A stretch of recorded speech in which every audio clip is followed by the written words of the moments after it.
The first time I ever worked with Art was 11 years old. It was the Miami Seaquarium. Santa Claus was flying in by helicopter and giving toys to all of Wameco's employees' children. And Art and I were cooking hamburgers together. And he kept me on task and doing my job and motivated the whole time.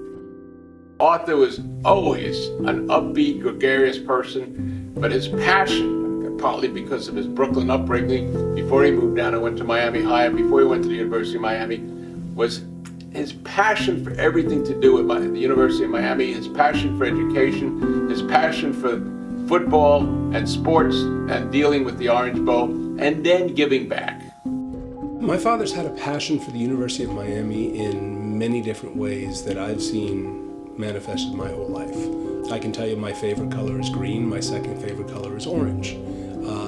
There's no coincidence in that. It's just that those are the colors I saw all the time. He was constantly seeking new information all the time. He'll be sitting in a board meeting, reading the newspaper while someone is speaking. And your first thought is, oh my God, how rude, that guy's not paying attention. Until somebody says something and he'll literally put the paper down saying, no, it's this, this, this, and this, and then go right back to reading the paper because he could multitask on a level that I haven't seen very many people be able to do. Arthur was a businessman. If you traveled with him, he had a stack of newspapers and magazines that he read from the moment you got on the plane to the moment you stepped back on the plane to return home. That's what I needed. I needed a mentor in the business world after my dad and grandfather had passed on, and he was it. I first met Arthur when our two children were going to Montessori school. Now, can you believe it? They were 2 years old, and Art and I met then. As my mother has told me many times, it was because the teacher told her of how close I had gotten to Dave Schiff, and we had become friends in Montessori school.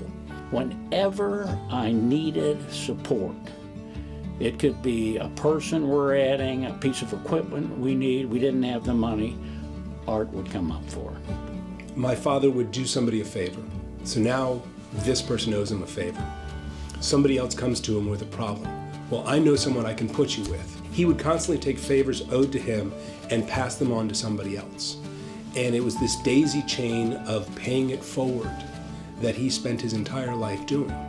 Art resolved problems, and he was highly respected. When they came to us with this endowed chair, we knew it was the right thing. And it was because he truly believed in the school, in Dr. Schiff, in the liver center. He had so much admiration for Gene Schiff, for his father, for what they've done. They were friends, like I said, for the last 50 years. And, I think the only thing that would probably bother him was the fact that his name's got anything to do with it. So one of the things that I talked to my wife about, and I talked to my brother and my mom, is I'm going to try to get him some recognition that he would not have sought for himself. I think he would be proud to have his name on it and pissed at me for putting his name on it all at the same time.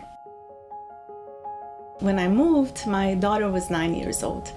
So she was fascinated with dolphins. And I just happened to mention that to Dr. Schiff.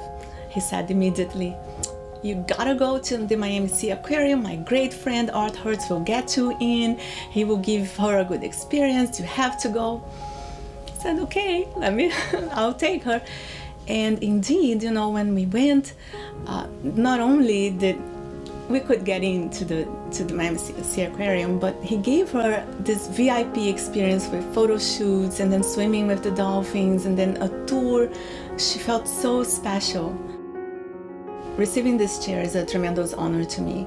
It will certainly allow us to continue offering a state-of-the-art experience for our patients in terms of clinical trial participation. What this will mean to my patients is continuity, hope, and who knows, possibly a cure. Every time I think of a TV station, every time I visit Miami, everything I think of the Orange Bowl and think of Miami football and Miami sports, I have to think of Arthur Hertz. Couldn't have imagined a greater man to have as a father. He is easily the best role model that I ever could have had. He was a pillar to the entire community. I loved Art. He was a great person. I miss him. And I mean that. He was just so special. Very, very special guy.